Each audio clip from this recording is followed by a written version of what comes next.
We have to view this as a change management exercise in order to make sure that we succeed.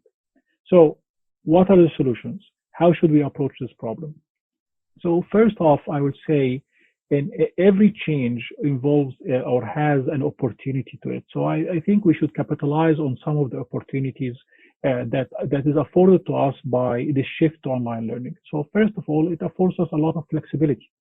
And this flexibility allows learners to engage in learning with different institutions without traveling at their own time that is convenient for them. So for example, people who are working can join us in programs designed to be delivered at their own time outside work hours.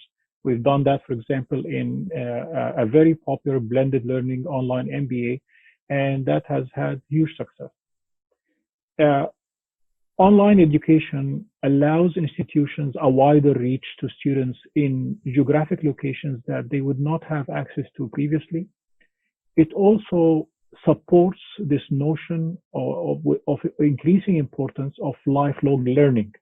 And by having your alumni and others coming back to learn more over the course of their careers, that keeps a link between the graduates and their institutions and other institutions as well. It also gives us an opportunity to have inter-institutional collaborations. That is, we start looking at how can we collaborate with other institutions to leverage the limited resources that we each have by offering compelling content to our students.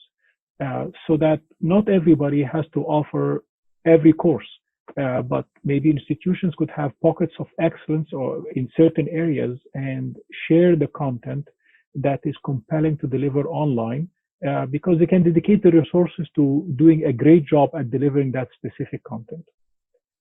The other thing we have seen from our research in this area, and this was a paper we, if you believe it or not, published in 2008, where we looked at who is responsible for success of e-learning or online learning in higher education.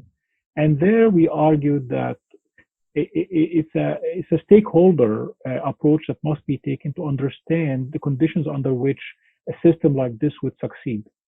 Because the parties involved all have something to contribute to the success of the overall system, which is often the case when we are discussing the deployment of a complicated technology or information system.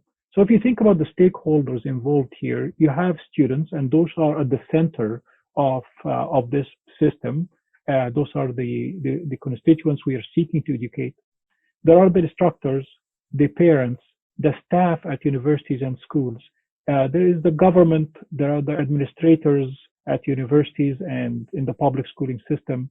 There are content providers, there are technology providers, there are employers who now should be accepting more graduates who have learned in an online environment, and accreditation bodies who also must pivot to start accepting graduates who have part of their training or the bulk of their training in this online environment.